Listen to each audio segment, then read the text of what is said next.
आज एक बार फिर से लाया हूँ आप लोगों के पास मैं दास्तानगोई में कहानी, मुंशी प्रेमचंद की कहानी शंखनाद, पुरानी भाग से आगे। मंगल का शुभ दिन था। बच्चे बड़ी बेचैनी से अपने दरवाजों पर खड़े गुरदीन की राह देख रहे थे।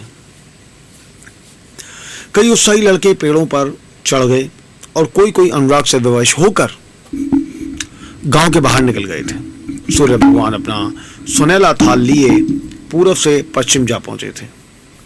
इतने में ही गुरदीन आता हुआ दिखाई दिया। लड़कों ने दौड़कर उसका दामन पकड़ा और आपस में खींचातानी होने लगी। कोई कहता था कि मेरे घर चलो, कोई अपने घर का न्योता देता था। सबसे पहले भानु चौधरी का मकान पड़ा। गुरदीन ने अपना खोंचा उतार दिया। मिठाइयों की लूट शुरू हो गई। बालकों और स्त्रियों का ठट्टा लग गया। हर्ष और विषाद, संतोष और लोभ, ईर्ष्या और शोभ, द्वेष और जलन की नाट्यशाला सज गई। कानूनदा बेतान की पत्नी अपने 3 लड़कों के लिए निकली। शान की पत्नी भी अपने दोनों लड़कों के साथ उपस्थित हुई। गुरदीन ने मीठी बातें करनी शुरू की। पैसे झोली में रखे, धेले की मिठाई दी और धेले का आशीर्वाद। लड़के दोनों लिए उछलते कूदते घर में दाखिल हुए। अगर सारे गांव में कोई ऐसा बालक था जिसने गुरदीन की उदारता से लाभ उठाया तो वो बांके गुमान का लड़का धान था। ये कठिन था कि बालक धान अपने सब भाई बहनों को हंस कर उछल कर मिठाइयाँ खाते देखकर सब्र कर जाए। उस पर तुर्रा ये कि उसे मिठाइयाँ दिखा कर ललचाते और चढ़ाते भी थे।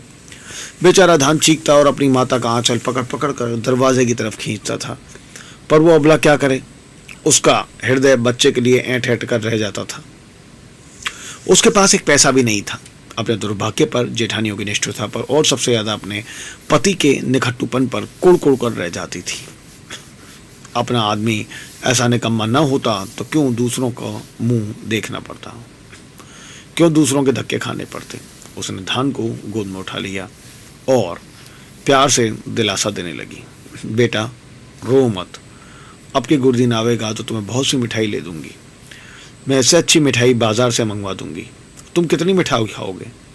ये कहते कहते उसकी आंखें भर आईं। आह, ये मनहूस मंगल आज ही फिर आवेगा और फिर ये बहाने ही करने पड़ेंगे।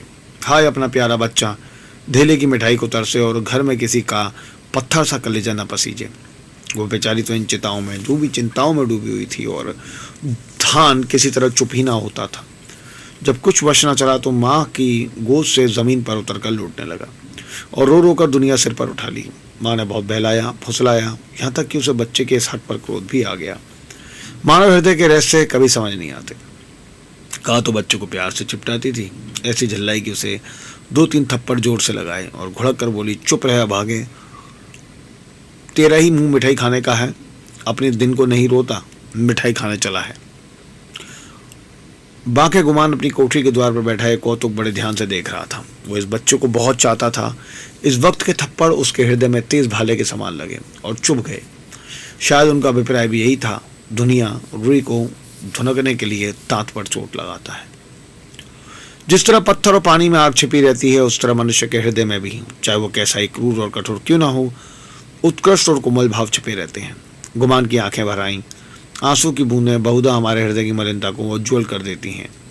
गुमान सचेत हो गया। उसने जाकर बच्चे को गोद में उठा लिया और अपनी पत्नी से कर्णोत्पादक स्वर में बोला, बच्चे पर इतना क्रोध क्यों करती हो। तुम्हारा दोषी मैं हूँ। मुझको जो दंड चाहे दो। परमात्मा ने चाहा तो कल से लोग इस घर में मेरा और मेरे बाल बच्चों का भी आदर करेंगे। तुमने आज मुझे सदा के लिए इस तरह जगा दिया मानो मेरे कानों में शंखनाद कर मुझे कर्म पथ में प्रवेश का उपदेश दिया हो। कहानी थी शंखनाद।